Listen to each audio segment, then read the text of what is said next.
Chapter 5. The Quicksands of Denial. The fox and the boy continued through a heavily forested area and came to a little creek they had to cross in order to continue their journey. The forest was very green, with many flowering dogwood trees, both pink and white. The ferns weren't as dense as they were here as they were around Bartram's. The boy hesitated at the creek, while the fox easily trotted right through it and over the next rise. Looking into the creek, the boy saw something odd. Out in the very middle, on a big lily pad, sat a gigantic frog-looking thing that looked quite intelligent. The boy knew this frog creature must be the adventure of which Bartram had spoken. The boy looked up and down, trying to make a good guess as to what he should do. The creek was blue and clear and about 15 feet wide. The boy continued to look around at his surroundings, and he could see that the path continued on the other side of the creek. It looked much like a natural animal crossing. Peering into the place where he would have to cross, he saw that the bottom seemed to be made of solid clay. He thought to himself, not very deep. But then some things aren't always as they appear. And then he remembered that the fox had easily crossed. He knew that the fox and the smallish man were in his life for a reason, and that their advice would probably be a good thing to remember. So the boy decided to test the water. With one eye on the frog man, he stepped out into the creek. He was about up to his ankles, and he thought, no big deal. This seems to be all right. So he took another step, which landed securely on the solid clay bottom. But as the boy took the third step, he felt his foot sink into the gooey mud. Stuck. As he struggled, he felt his foot slip even deeper. Oh no, thought the boy. I've stepped into quicksand.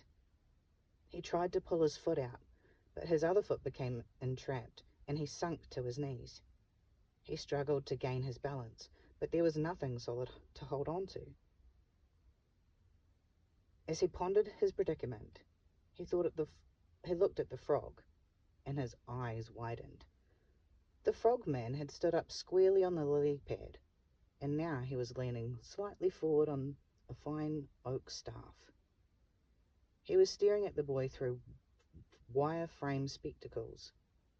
To the boy's surprise, the frog spoke. "Good morning. You seem stuck." The boy thought to himself, this frog is a wise guy, and he shot back, "No, shh." The frog ignored his comment and asked the boy if he had enjoyed getting acquainted with Bartram and Laurel. "How do you know?" asked the boy. "I know many things," replied the frog. "You will enter his home many times, and you will need the respite you'll find there." The boy looked at the frog and said, "How am I going to get out of here? Help me! Pull me out! Give me your staff!" "That won't help you," said the frog. "Well, how am I supposed to get out?" The frog put his webbed hand to his jaw and rubbed it in a thoughtful fashion. He studied the boy for a moment and then said, "Your past and all the things you're angry at and all the things you're angry about are helping you sink." "I'm not angry," barked the boy. Think about it." Still struggling, the boy thought, "I'm not angry." However, he ground his teeth as he thought about the last word. He looked at the frog and asked, "Do I look angry?" Yes and no," the frog said. "You look calm and cool on the outside, but you're really angry on the inside. At the least little thing, you give yourself permission to explode. Am I right?" The boy's eyes flared, and his reply came through clenched teeth. "I'm not angry." And with that, he sank deeper. The quicksand was just a little thicker than water. He worried about being completely swallowed up, yet he remained waist deep. "My son, I have time," said the frog, and indeed he appeared to wait patiently. The boy began to think back to the night he had spent at Bartram's. What did he say? Oh, yeah. Be honest about things I've never been honest about before. Even as he thought, the boy was still sinking deeper and deeper. The now cloudy water was rising up around his waist, where a kind of scum line was forming. The scum mark on his side rose a little higher as he sank deeper. Despite what appeared to be a losing situation, the boy chose to struggle against it. He found it hard to question his beliefs and actions, and he certainly didn't like the idea of admitting he had ever been wrong. By this time, the ooze had risen all the way to his chin, and he was straining to keep his mouth and nose out of the slimy green water. Again the fox asked, "Who are you angry at?" Again the boy answered, "I'm not angry. Pull me out. Give me the staff." In silence, the frog looked deeply into the boy's eyes. The boy became angrier and angrier as the frog kept up the knowing stare. In fact, the boy was so angry that the water began to bubble and churn around him. The boy said to himself, "I'm not going to say anything to that. I'll just stay here forever." Night came, and morning followed, and the boy stayed exactly where he was, with the water bubbling and fuming around him. The stench of the smelly green water was in his nose, yet he was determined not to say who he was angry at, or even admit that he was angry at all. The frog said, "Stay stuck. I have time." And that day turned into evening and night, and then it was the next day. Time continued to pass, and again the frog told the boy, "I have time." All the while, the boy kept thinking back to what Bartram had told him. Behave the opposite of how you feel. Finally, the boy said to himself, "This isn't getting me anywhere." And he decided that he would go ahead and be totally honest. So the boy, still in water up to his chin, still unable to move, still completely stuck in quicksand, looked at the frog and said, "Okay, I am angry. My life isn't fair. It's just not fair." And as he admitted to being angry, he felt his head free up a little bit. Then he had a little more room to move above the waterline. He raised up further so that his head was now completely above the water. "Young man," the frogman said, "to be angry at life is wrong. Life is full of so many wonderful possibilities. It is you who abuses your chances by focusing on the negatives. Yet it's true you think you should be angry. However, your anger is in the wrong place." The boy stopped struggling and thought, and then stammered, "I'm angry at... I can't say it." He had no sooner refused to continue examining his inner feelings when he sank back down. The frog asked him again, "Who are you angry at? Do you realize your anger and denial have gotten you into the trouble you've been in time after time? You will never get to the Triple Peaks that way." The boy held his mouth tightly as he looked at the frog. Finally, he blurted out, "I'm angry at my mum, and I'm angry at my dad." The emotion trembled in his voice. "I'm angry at the city I live in. I'm angry because I'm not the richest or the smartest. I'm angry because I'm stupid. I'm so angry at Mum and Dad for not having time for me. I'm angry because I'm plain and I'm ugly." With each confession of his true feelings, the boy rose a little higher in the water. At last the boy said, "I guess I'm angry at everybody." "Why are you angry, my son?" the frog further inquired. "What do you mean?" The boy thought, "He's like that man, that little man. He's even like the fox in some ways." The frog repeated his question. "Why are you angry?" The boy thought to himself and then said, "I guess I'm really most angry at myself." At that moment, the boy rose out of the quicksand to stand ankle deep. "Ha! Bravo, my son," said the frog. "You've been honest." Then he looked the boy square in the eye and asked, "Has your anger helped you?" The boy thought of how miserable he felt most of the time.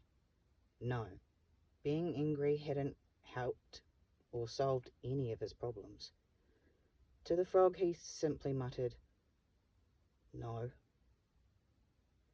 The frog replied, "Well, that's something to keep in mind. Now you need only do one more thing to be truly on your way." No sooner had the frog finished his sentence than a thought was communicated to the boy, and he knew that word the frog wanted him to say. He became gripped with emotion. He looked at the frog, his eyes widened with anxiety, and he said, "Never!" The word scarcely escaped his lips before he sank back up to his waist. The frog looked at him sadly and said, "I can't help you." The boy pleaded, "Please, I can't. I just can't." "Until you do this very thing, this simple thing, and unless you do it from your heart, your whole life will be quicksand. You must complete your circle." And the frog made a sweeping half circle with his staff. The boy felt himself breaking down, and he sobbed, "Please, frog, help me. Help me to know how to forgive. I, I just can't do it on my own." With that bit of honesty, he rose up a little bit again. The wise frog said, "Kid, forgiveness is healing. Forgiveness is behaving as though people never wronged you. It's revolutionary new behavior. Forgiveness frees. Forgiveness leads to a radical lifestyle change." The boy listened as the frog continued. "Boy, at the first angry thought toward the person you've forgiven, overpower that thought. Capture it. Instead, think of a healing, powerful thought. Tell yourself, 'Hey, I've settled that one.' Then move your thinking elsewhere. Thought capture is the key. Forgiveness is a new beginning. It gives you the power to never stay stuck again." As the frog spoke, the boy remembered Bartram saying, "Behave differently. Behave differently. Behave differently." The phrase tumbled over and over in his mind. He made a decision to forgive and behave differently, and he began to rise up out of the water. In an odd way, the boy felt wonderful. "It's up to you, kid," said the frog with a smile. The boy remembered that his adventure was only beginning, that he was still a long way from the Triple Peaks, so he began the task of forgiving. "I will forgive all those I've held a grudge against. Certainly Mum and Dad, and of course myself," and continuing deep in reflective thought, one individual after another loomed into his mind, and he determined to forgive each of them. And in doing so, he felt better and freer. Suddenly he noticed that he felt more alive and that his body seemed to be a little stronger. Finishing his exercise of forgiveness, he realized, wow, if I'm angry at them, they've got to be angry with me. The frog must have sensed his revelation because a smile crossed his face and he said, forgiveness is two-way. Forgiveness is behaving toward that person as though there were never a problem. It's a new beginning. The boy made his way across the creek. He looked at the tattoo on his palm. It seemed to have faded somewhat. The boy stepped out of the water onto the other side of the creek, and as he did so, the fox appeared and trotted up beside him. The boy felt good. He took a deep breath and looked ahead of him. There in the distance, the triple peaks could be seen in the sunlight. What an adventure, he thought. The fox looked up at the boy, smiled and said, you did well, and I'm encouraged. But you know, boy, it's much more difficult to ask them to forgive you. Yeah, it will be difficult, agreed the boy. Well, my friend, continued the fox, the way I've seen life work is this. Usually, whenever you're angry at somebody else, it happens that they are often just as put out on you. Oh, I've seen it time and time again in many people's lives. The boy didn't say anything for quite a while as they continued down the trail. But as they walked, the boy allowed himself to process the fox's words. At last he said, you're right, you know. There are a lot of people who have had reason to be angry at me or hurt because of things I've said or done. Yes, said the fox. Often little bits of unresolved anger between people will separate them, even people who live together. As the boy thought more about it, he determined that the next time he saw his mum and dad, he would ask their forgiveness. He thought of several other people in his life from whom he would also ask forgiveness. He also thought how he would treat them now, and these new thoughts were exciting to him. The fox was watching the boy, who was obviously deep in thought. When the boy noticed the fox's stare, he smiled and confessed, it's going to be really hard to make things right with everyone. But I'll do it, Fox. I know it's the right thing to do. And with that, the two friends continued on their path. Back at Felicia's castle, something a little less cheery was going on. Into her dark and dingy throne room was ushered the little lizard creature, Dark Sunshine. My lady, it whispered. My lady, I have news for you. Quick, quick, shouted Felicia. Give it to me. Tell me what has happened. The boy, madam. The boy has made it through the spider's web. He tricked the spider into letting him out. It's never happened before, that I know of, Dark Sunshine said. Fool! He's a fool indeed. Oh, but go on. Where is he now? Quickly, quickly, tell me, or I'll have you sent to Valdora. Madam, I'll tell you all. Please be patient. And Dark Sunshine went on to tell her that not only had the boy made it through the spider's web, but he had made it through the quicksands of denial as well. Felicia hissed in her throat, gagging, and her eyes glaring with hatred. Get back out there now, and follow that boy, and follow that fox. He's the troublemaker. Now be gone.